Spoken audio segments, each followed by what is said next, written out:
अस्सलाम वालेकुम। नज़म.com वालों का शुक्रिया जिन्होंने नस्री नज़म के मुशायरे में मुझे शिरकत का शर्फ बख्शा। कोरोना के दिन हैं, बहुत सी नस्री नज़में मैंने कही हैं। बुनियादी तौर पे मैं सिंधी का शायर हूँ, लेकिन मैंने तवाज़ात उर्दू में भी नस्री नज़म कही है। एक नज़म आपकी नज़र। नज़म का उन्वान है खानकाह।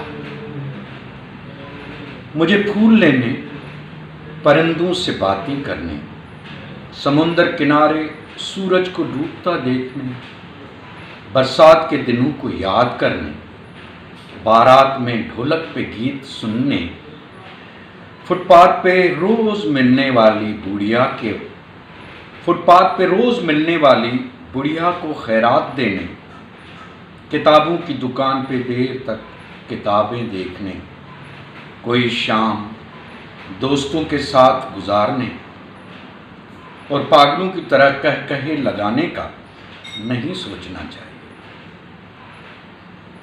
मौत के मौसम में इस कदर बदले हुए वक्त को परिंदे कैसे देखते होंगे।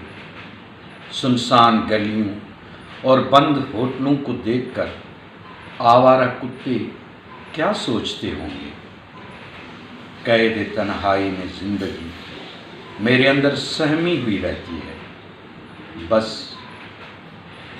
एक चौखट पे रोज रात को जलता हुआ दिया मेरी उलझी हुई सांसों को तसल्ली देता।